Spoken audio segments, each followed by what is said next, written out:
Nahmaduhu wa nasta'inuhu wa nastaghfiruh wa na'udzu billahi min syururi anfusina min sayyiati a'malina. Asyhadu an la ilaha illallah wahdahu la syarikalah wa asyhadu anna Muhammadan abduhu wa rasuluhu alladzi la nabiyya wa la rasula ba'dah. Sallallahu wasallam alaihi wa ala alihi wa sahbihi wa man tabi'ahum bi ihsan, amma ba'd. Babut tawadu'i, bab tentang tawadu. Ini kajian kita yang ke-18 dari Sahih Bukhari, Kitabur Riqaq. Tawadu ini sebaliknya dari sombong. Maka dari itu satu kewajiban, karena kita haram sombong. Tawadu itu kata para ulama merendah. Meski kita ada di posisi ini, kita memilih ke sini. Contoh, bapak itu orang yang paling pintar di masjid ini. Semua orang sepakat. Wah, udahlah serahkan pada bapak yang paling pintar di antara kita. Meski bapak ada di posisi ini, bapak memilih ke sini.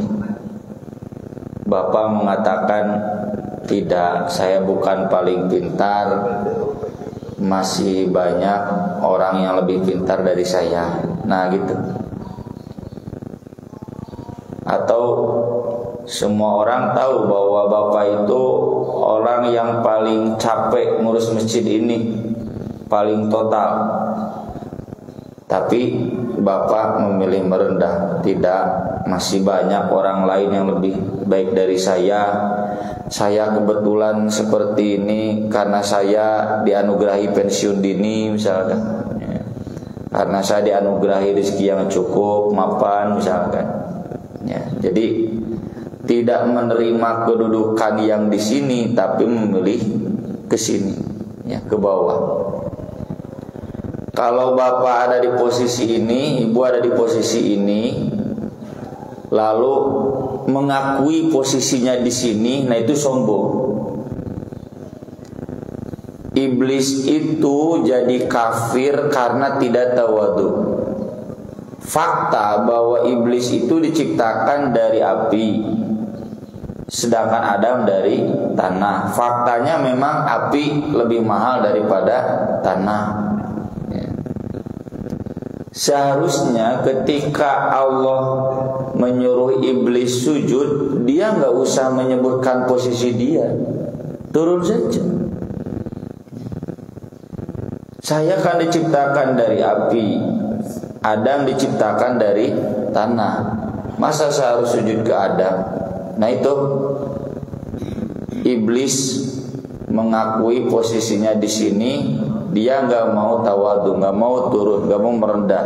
Makanya kata Allah, aba wastakbara wa kana minal kafirin.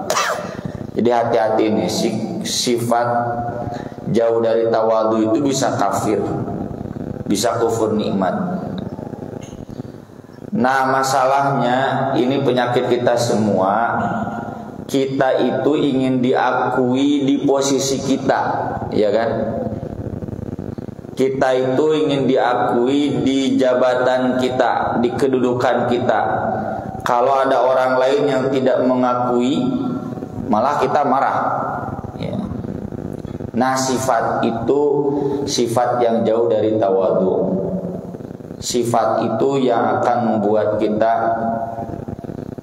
terjebak pada iblisisme, diabolisme. Paham-paham iblis, paham-paham diabolos itu iblis.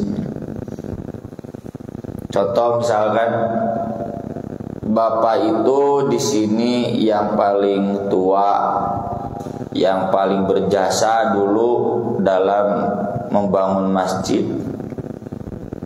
Tapi orang-orang tidak mengakui, tidak mau menyebut, bahkan dalam sambutan gak pernah mau menyebut nama bapak. Lalu bapak tersinggung, sombong kata Pak.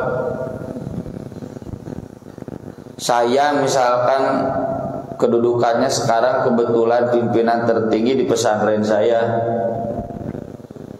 Kalau ada kegiatan apapun yang saya tidak disebut, tidak dipuji, tidak dihormat, tidak diakui kedudukannya, lalu saya tersinggung. Padahal nggak ada maksud dari orang lain merendahkan, nggak ada maksud dari orang lain tidak ada adab. Maka saya kemudian berarti sudah termasuk punya sifat iblis, jauh dari tawadu. Kalau orang tawadu ya nggak apa-apalah, memang saya ini siapa. Bahkan kalau presiden pun dia akan mengatakan saya kan juga rakyat seperti yang lain, saya juga manusia biasa, Bani Adam seperti yang lain. Itu kan enak. Orang yang tawadu itu tidak akan stres. Orang yang stres karena kedudukannya itu orang yang sombong. Jadi stres dan tidak stres itu salah satunya karena tidak tawadu. Tergantung dari kadar tawadu. Nabi mengajarkan kemuliaan itu bukan dengan mengakui kedudukan diri sendiri, tapi kemuliaan itu ada dengan merendah, memilih turun yang tadi, Pak. Ini apalagi terkait anak, terkait cucunya, sok yang diakui akina teh. Oh itu kan cucu saya, sahulah cenah akina gitu. Nyebut alhamdulillah, nah tapi alhamdulillah kalau alhamdulillah udah milik Allah saja pujiannya. Oh itu kan cucu saya, sahulah akina cenah gitu. Apalagi terkait anak, ya, selalu ingin kita terbawa-bawa baiknya. Padahal dalam menjujur eta budak pinter da lain menang bapak. Anak sukses lain menang bapak anugerah Allah. Kita nggak bisa ngapa-ngapain ke anak. Nya dipaksakan di modalan kumaha ditakdirkeun naik mah mulia sukses nggak mungkin. Allah yang memberikan jalan. Memang anak pintar menang bapak, memang anak kaya menang bapak. Enggak. Bahkan termasuk diri kita. Memang kalau kita pintar, kita dulu yang pesen kalau pintar. Enggak. Kalau kita kaya memang menang orang berharta, bukan, karena Allah memberikan jalan kita untuk kaya. Bedanya kita dan orang miskin nggak dikasih jalan untuk kaya. Bus banting setir 100 usaha ge nya teu diberi jalan. Bapak dikasih jalan jadi kaya. Makanya gak pantas kita mengakui kehebatan diri kita. Dan apa artinya Al-Fatihah yang kita baca setiap sholat? Alhamdulillahirabbil alamin. Itu kesadaran yang tinggi, yang layak dipuji, yang layak mengakui kedudukan hanya Allah. Kita mau udah serahkan kembali kepada Allah. Nah, di sini Nabi mengajarkan wa ma tawadhu'a. Ya, pilih salah mencet ya laptop saya. Ahadun, ini yang ketiga ya. Lillahi ta'ala illa rafa'hu. Tidaklah seseorang tawadu karena Allah kecuali Allah akan mengangkat derajatnya. Jadi yang diangkat derajatnya itu yang tawadu atau yang tarafu'. Sebaliknya itu tarafu' sombong. Yang tawadu. Dan kita juga mengakui ya, itu kan dulu mobil itu kalau saya nggak begini nggak mungkin tuh dapat masjid mobil itu. Dah geuleuh ke urang ngadengin nanya, ini sombong gitu kan. Tapi kalau wah ini cenah hebat masjid Baitul Mukhlisin bisa punya mobil jenazah bagus. Oh itu kan berkat bapak jaringannya kesini. Oh enggak, itu berkat Allah. Saya hanya kebetulan ikhtiar saja, kan enak dengernya. Kita juga hormat ke orang begitu. Dalam riwayat lain kata Nabi, man tawadhu'a lillah rafa'ahu Allah hatta yaj'alahu fi a'la illiyin. Siapa yang tawadu karena Allah, Allah pasti akan meninggikannya sampai menempatkannya pada tempat tertinggi di antara orang-orang yang menempati tempat tertinggi. Illiyin itu kan di surat Al-Mutaffifin, tempat yang paling tinggi, surga ya. Nah kita nanti kalau tawadunya super akan yang paling tinggi di antara yang illiyin itu, sederajat, meski tentu tidak persis sama dengan para nabi, dengan para rasul. Nah kita lihat hadisnya, tawadu itu terlebih, ini konteksnya ketika kita dianggap rendah, ketika kita kalah. Itu berat kan? Ketika kita dianggap rendah atau direndahkan atau diturunkan jabatannya atau tidak kunjung dinaikkan. Kalau kami di dunia ormas, naik-naik jabatan teh di level kecamatan, naik ke level kota, naik ke level wilayah, atau di partai kan, nyalegna teh di level kota, naik-naik ke luhur.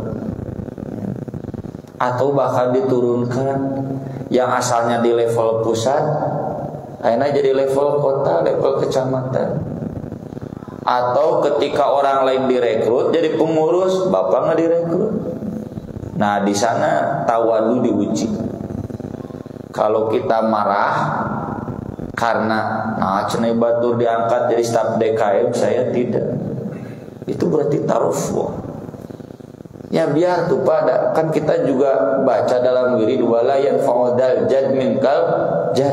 Memang ketua DKM paling tinggi nanti derajatnya di surga dibanding kita. Enggak ada jaminan. Mata Pak Haji Rudi tadi nyebat gitu, pek daik mah. Sahabat enggak ada jaminan. Memang presiden nanti lebih tinggi derajatnya di surga dibanding menteri, dibanding RT, enggak ada jaminan. Buat apa kita nafsu dan tersinggung? Udah aja lebih baik kita merendah. Ya nggak apa-apa, mungkin karena saya tidak layak, mungkin karena saya belum dipercaya oleh Allah, mungkin ini jalan terbaik buat saya agar saya tidak lupa dengan tugas yang lain yang lebih pokok. Ini mungkin ujian bagi saya agar saya tidak kemudian termasuk yang khianat amanah gitu. Kan kalau tawadu jadi enak. Contohnya ini, kata Anas, qala kanat naqatun li Rasulillah sallallahu alaihi wasallam tusammal adba. Unta Rasulullah sallallahu alaihi wasallam bernama al-adba. Rasul itu biasa memberikan nama, bahkan pedangna lagi dikasih nama. Ya kalau bapak nih punya laptop dikasih nama ya, misalkan si ulet ya, ini HP si pinter tuh boleh, silakan ya, sunnah Nabi itu. Bukan berarti yang tidak dikasih nama kemudian jadi bid'ah ya. Punya kuda, punya kucing, punya ayam dikasih nama, silakan boleh, asal tong dikasih nama Al-Aziz we. Kira ku ayam diberi ngaran Al-Aziz, nama Allah nggak boleh ya disematkan. Pada ayat Nabi ya ayat al-adba itu yang cepat ya.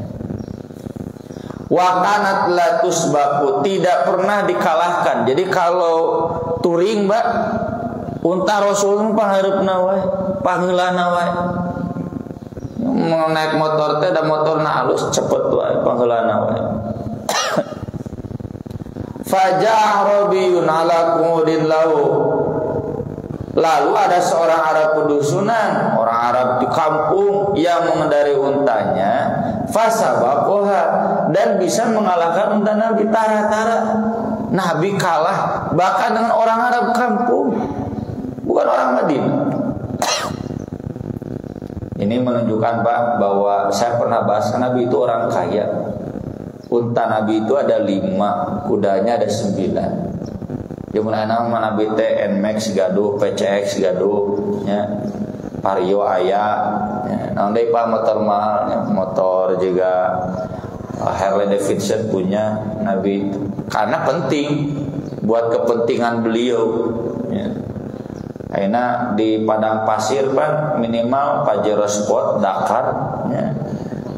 Kapan saya ke padang pasir Pak Ibu. Jadi sesuai ya, unta yang hebat. Dan biasanya para sahabat kalau ada yang bagus itu datang ke Rasul. Nantilah kalau ketemu hadisnya ada kuda yang bagus itu langsung diberitahukan Rasul itu ada kuda yang bagus. Rasul pun menawar sampai 2 kali lipat. Kata orang Arab itu enggak mau dijual. Jual sok mau berapa saya beli. Karena Nabi kepentingan ya, jadi mau nanya apa mobil mahal beli pentingnya ya jangan fisabilillah misalkan nggak apa-apa silakan. Jadi ini bukan berarti tidak tawadu, bukan berarti sombong, bukan. Fastadda dzalika 'alal muslimin. Hal itu ternyata mengecewakan kaum muslimin. Jagoan mereka kalah. Ya, jika orang kecewa wae tah ka timnas. LED nerame na Twitter ge Thailand cenah pindahkeun ke Asia Tengah atau ke Asia Tenggara ngaganggu Indonesia. Waqalu kata mereka subiqat al-adbah. Aduh cenah al-adbah kalah nya. Mun bapa nu ngajagokeun Real Madrid, aduh cenah Real Madrid eleh. Faqala Rasulullah sallallahu alaihi wasallam. Tapi di sini nih Rasulullah tawadunya. Jadi ketika kalah, ketika ada orang lain yang lebih unggul, nah di sini diuji ketawaduan itu. Kata Rasul, inna haqqan 'ala Allah an la yarfa'a syai'an minad dunya illa wada'ahu. Sesungguhnya sudah menjadi kepastian bagi Allah untuk tidak mengangkat sesuatu pun dari dunia melainkan Dia akan merendahkannya. Tuh, tawadu Rasul. Dikalahkan ya nggak apa-apa, nggak mungkin selamanya menang, nggak mungkin selamanya bagus, nggak mungkin selamanya yang terhebat, pasti ada yang mengalahkan. Ya. Kalau saya misalkan sekarang kebetulan di pesantren jadi pemimpin, jangan merasa saya akan selalu terus jadi pemimpin. Nanti suatu saat ada yang menggantikan saya yang lebih bagus. Kalau misalkan yang paling terkenal sekarang Ustaz Abdul Somad, ya, Ustaz Abdul Somad harus ingat dengan Kiai Haji Jodidin MJ, dengan Agim dulu juga pernah terkenal. Ada nanti yang mengalahkan, dan kita yakin mereka orang tawadu. Bapak sekarang misalkan paling kaya di sini, lalu harus yakin, harus sadar nanti ada yang lebih kaya dari Bapak. Dan ketika itu terjadi itu kudu ngambek, ya. Dan itu mah bagian dari sunatullah. Atau di keluarga dulu misalkan saya yang paling pintar, yang paling kaya, diandalkan di keluarga. Ternyata adik saya lebih, nggak apa-apa, nggak usah sakit hati. Lebih bungar, lebih segala. Termasuk di masjid ini. Mungkin sekarang bapak-bapak yang jadi pengurus hebat. Tapi kalau suatu saat nanti ada yang lebih hebat, nggak apa-apa, nggak usah tersinggung. Itu salah satu wujud tawadu. Di sini Imam Ibnu Hajar memberikan catatan. Pertama, hadis di atas mengajarkan anjuran untuk tidak tarofu, memperlihatkan ketinggian diri. Ya, di sini Lionel Messi, Cristiano Ronaldo, ya, kudu sudah insaf lah. Ya. Gak mungkin selamanya mereka di atas. Sekarang mah zamannya Mbappe. Harus mengakui, termasuk ya Bapak SBY, Bapak Jokowi harus ingat suatu saat nanti akan turun dan tidak dikenal, bahkan di jalan ge nanya gitu. Harus siap dengan itu. Yang kedua, dunia itu dalam timbangan Allah sangat rendah. Maka dari itu tidak sepantasnya saling berbangga diri dan bermegah-megah dengan hal yang rendah. Nabi begitu, meski untanya yang paling hebat, lalu kita dengarnya nggak apa-apa, nggak usah merasa bangga. Piragi dunia. Yang ketiga, sebagaimana tegaskan Imam At-Tabari, tawadu itu mendatangkan kemaslahatan. Sebab jika tawadu diamalkan, manusia pasti akan bebas dari dengki. Coba kalau Nabi nggak tawadu, dikalahkan udah pasti nyeri hati. Nabi sakit hati nggak? Enggak, aman. So kita mau sakit hati, mau bahagia. Kita kan mau bahagia. Ya udah, kalau mau bahagia hilangkan tuh tarofu. Tarofu itu nafsu yang membuat kita terjebak dalam dengki, dalam kebencian, dalam sakit hati. Jadi kalau kita nggak dikasih, kita nggak dihormat, kita nggak disebut, kita nggak diakui, lalu kita sakit hati, sombong. Nabi wae tinggal tawadu, udah nggak apa-apa. Keempat, kemuliaan akhlak Nabi SAW terlihat jelas dalam ketawaduannya, karena beliau tidak merasa tersinggung ketika utanya dikalahkan oleh orang Arab. Tayin paling tetawadu mah boboto Persib, tetawadu bisa. Mume Persib eleh teh, amok-amokan nyeri hati, biasa weh. Dan mau salilanan menang. Kemudian hadis berikutnya,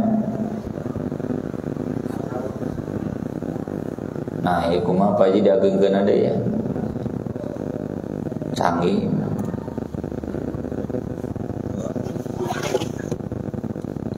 Hadis yang berikutnya, innallaha ta'ala,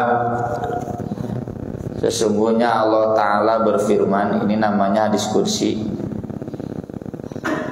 Kata Nabi, man adali waliyan faqad adantu bil harbi. Siapa yang memusuhi waliku, maka sungguh aku telah mengumumkan perang kepadanya. Tapi bukan berarti wali Allah itu tidak akan ada punya musuh. Nabi juga banyak musuh. Bukan berarti wali Allah itu, halaman hiji aja, halaman 2 aja. Bukan berarti wali Allah itu tidak akan pernah kalah. Nabi juga pernah kalah dalam perang Uhud. Tapi maksudnya wali Allah itu di backup oleh Allah. Meskipun kalah nanti bangkit lagi. Ya, itu maksud hadis ini. Wa ma taqarraba ilayya 'abdi bi syai'in ahabba ilayya mimma aftaradtu 'alaihi. Tidaklah seorang hamba mendekat kepadaku dengan sesuatu yang lebih aku cintai daripada apa yang telah aku fardukan padanya. Jadi bapak-bapak, kalau kita yang mendekat kepada Allah, taqarrub, fokus di yang wajib. Itu yang lebih baik.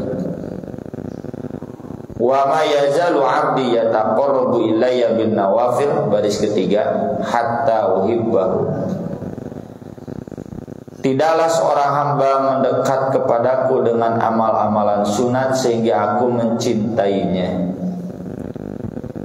Fa idza ahbabtuhu kuntu sam'ahu alladhi yasma'u bih. Maka ketika aku mencintainya, aku adalah pendengarannya yang ia gunakan untuk mendengar. Wa basarahu alladhi yubsiru bih. Aku adalah penglihatannya yang ia gunakan untuk melihat. Wa yadahu allati yabtishu biha. Aku adalah tangannya yang ia gunakan untuk memegang. Wa rijlahu allati yamshi biha. Dan aku adalah kakinya yang ia gunakan untuk melangkah. Wali itu Pak artinya dekat, cinta. Jadi wali Allah itu yang dekat dengan Allah, yang dicintai oleh Allah. Bagaimana kita agar dicintai oleh Allah? Tadi, satu, taqarrub dengan amal wajib. Yang kedua, taqarrub dengan amal sunat. Selama amal sunat kita abaikan, kita tidak mungkin dicintai oleh Allah.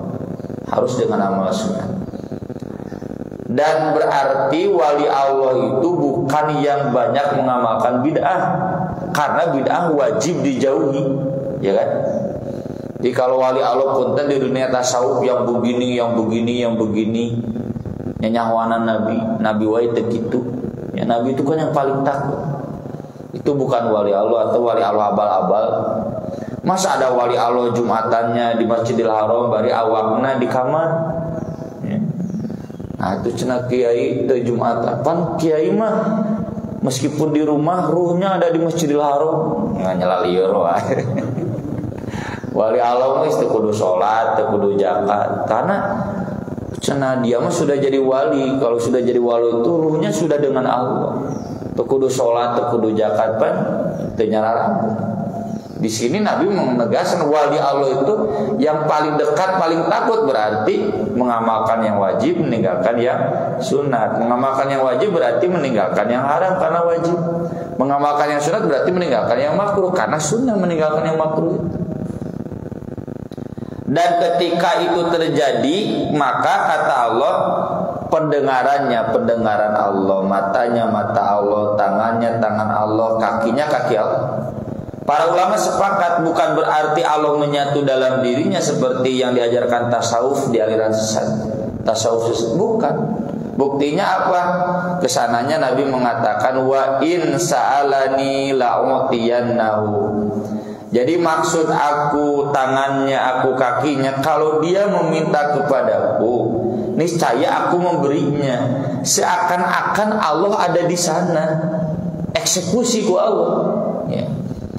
Atau tangannya itu bisa mewujudkan apa yang dia inginkan, kakinya bisa mewujudkan apa yang dia inginkan, karena Allah ada di sana. Atau maksudnya Allah ada di tangannya, di kakinya, Allah selalu siap membantu, seperti kaki dan tangan yang tidak pernah terlepas dari diri, selalu membantu kita kemanapun. Wala ini sta'adani lau'idannahu. Jika ia memohon perlindungan kepadaku, niscaya aku memberinya perlindungan. Kenapa Imam Bukhari memasukkan hadis dalam bab tawadu? Satu, wali Allah itu tawadu mengamalkan yang sunat. Jadi kalau bapak abai dari yang sunat, sombong dan terbutuh kau. Yang kedua, di sini terlihat ketawaduan wali Allah, masih berdoa, masih memohon, masih ibadah. Dia menaya wali mustara ibadah, sombong teman wali, abal-abal. Wali Allah itu meski tangannya tangan Allah, kakinya kaki Allah, masih berdoa. Ini menunjukkan bahwa Allah tidak ada dalam dirinya. Kalau diajarkan tasawuf sesat, Allah ada dalam dirinya. Geus teu kudu ngadoa, teu kudu ibadah, teu tawadu. Ini jelas kata Nabi, masih berdoa kepada Allah, doa teu ibadah. Ya. Berarti bukan berarti Allah ada dalam tubuhnya, bukan. Maksudnya tadi tamfil, seolah-olah Allah ada di tangannya, ada di kakinya, semua urusannya beres. Wa ma taraddatu an syai'in ana fa'iluhu taraddudi an nafsil mu'min. Dan tidak pernah aku ragu terhadap sesuatu yang aku sendiri pelakunya seperti keraguanku kepada seorang mukmin. Yakrahul mauta wa ana akrahu masa'atahu. Ia tidak ingin mati sementara aku pun tidak ingin menyakitinya. Tapi dalam riwayat lain disebutkan ujung-ujungnya ya Allah fa'alul lima yurid, fa'alul lima yasha. Enggak mungkin Allah ragu, pasti dieksekusi. Maksudnya apa? Bapak kalau sakit berdoa kan, ingin sembuh. Meski Bapak tahu suatu saat nanti bakal mati, bahkan di penyakit yang kata dokter ini akan mati pun Bapak sih berdoa kan. Yang menjenguk pun mendoakan kan, semoga sehat. Nah itu di sana maksud tarodudin. Teu diijabah kumaha ya. Diijabah nanti mundur takdirnya ya. Itu gambaran saja ya. Saking Allah menghargai seorang mukmin, tapi ujung-ujungnya masa Allah peragu? Tidak ya. Allah itu tegas, fa'alul lima yasha, fa'alul lima yurid. Kalau memang ini sakitnya harus tambah parah, takdirnya begitu. Kalau memang harus meninggal, ya meninggal. Meski berdoa yang terbaik sekalipun ya. Cuma hadis ini mengajarkan Allah betul-betul memperhatikan doa seorang mukmin, apalagi yang sudah jadi walinya. Jadi kaitan hadis ini dengan bab tawadu, mari kita semua tawadu, jangan merasa sok soleh ya. Perhatikan semua amal wajib, perhatikan semua amal sunat. dan selalu memohon kepada Allah, selalu berzikir kepada Allah. Ima dah keluar ti imah teu babacaan, teu tawadud. Naik kendaraan teu babacaan, tidak tawadud. Masuk ke rumah lagi nggak tahu apa zikirnya, nggak tahu apa doanya, tidak tawadud. Mudah-mudahan kita jauh dari sifat-sifat seperti itu. Barangkali ada pertanyaan, saya buka. Mengapa Ji?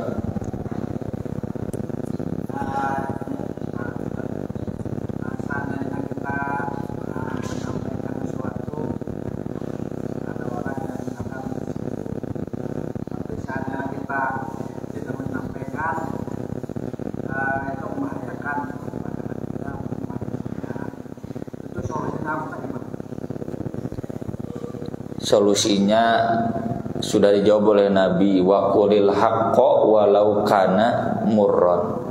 Katakan yang benar meskipun pahit. Jadi kalau yang maksud Bapak kebenaran meskipun menyinggung ya sampaikan, tapi tentu dengan cara yang baik ya, wal mau'izatil hasanah. Sampai kata Allah dalam Al-Qur'an, idfa billati hiya ahsan. Bahkan untuk membalas kejelekan pun dengan cara yang terbaik. Fa idzal ladzi bainaka wa bainahu adawatun ka'annahu waliyyun hamim. Sehingga yang semula membenci memusuhi Bapak jadi sobat setia buat Bapak. Nu asalna baheula geuleuh jadi sahabat setia. Karena apa? Karena keluhuran bahasa kita, cara kita menyampaikan. Meski demikian Pak, kurang kumaha Nabi teh akhlaknanya, metodena aya we juga Abu Jahal jeung Abu Lahab mah gitu. Jadi seandainya itu kebenaran sampaikan, tapi tentu dengan cara yang baik. Dan meski dengan cara yang baik tentu tidak akan menyenangkan semua orang. Dan tentu kalau kasusnya sangat detail, sangat urgen, kita tabayun dulu kepada orang yang sekiranya akan tersinggung. Ya, misalkan kita melakukan kebijakan bisa nyinggung nu eta, kita tabayun dulu maksud saya ini begini gitu. Jadi enak lah. Ya, meski ujung-ujungnya Pak tidak mungkin kita menyenangkan semua orang. Itu Luqman sudah mengajarkan kan.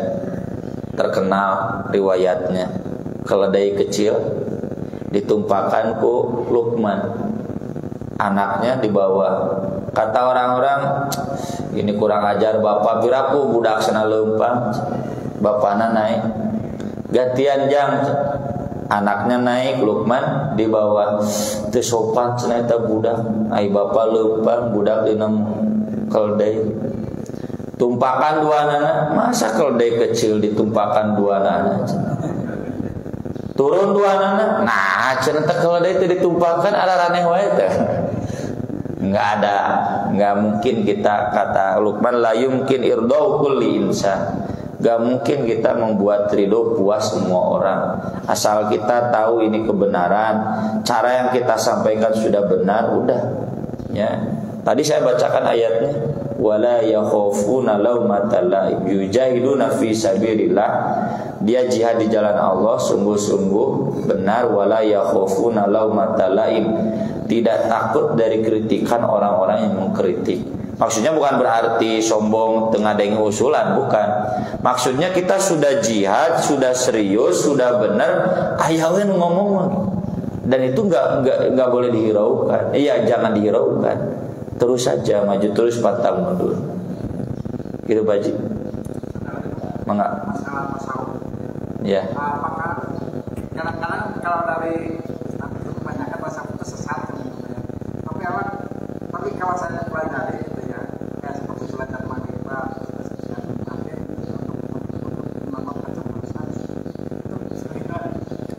ini Pak, kitab Burikok itu bahasa lainnya tasawuf. Jadi setiap saya ahad keempat di sini ngebahas tasawuf, kan ngebahas fikih. Jadi saya sependapat dengan Pak Haji, tasawuf itu nggak semuanya sesat. Ya, tasawuf itu sudah jadi disiplin ilmu yang diakui dalam Islam. Di NU kan ada namanya apa? Pokoknya divisi Thariqah Mu'tabaroh di PBNU itu. Apa bagiannya itu? Itu divisi itu tugasnya menyeleksi mana tarekat yang mu'tabaroh itu yang diakui Ahlussunnah wal Jamaah, mana tarekat yang sesat. Jadi NU sendiri, PBNU-nya itu punya divisi khusus, majelis khusus buat menyeleksi tasawuf. Jadi kalau saya tadi katakan tasawuf yang sesat gitu kan, itu memang ada tasawuf yang sesat, bukan berarti semuanya sesat. Meski banyak para ulama ya seperti Ibnu Taimiyah nggak mau pakai tasawuf, beliau pakai istilah ilmu suluk, nya eta kene, lepet jeung lontong nya eta kene. Jadi ini cenah bukan lontong lepet nyalah naonnya pokoknya mah eta kene. Begitu Pak Haji. Cukup? Ya, baik. Terima kasih atas perhatiannya, mudah-mudahan bermanfaat. Mohon maaf atas segala kekurangannya. Aku qouli hadza wa astaghfirullah li wa lakum. Subhanakallahumma wa bihamdik asyhadu an la ilaha illa anta astaghfiruka wa atubu ilaik. Wassalatu wassalamu ala Rasulillah. Wassalamualaikum warahmatullahi wabarakatuh.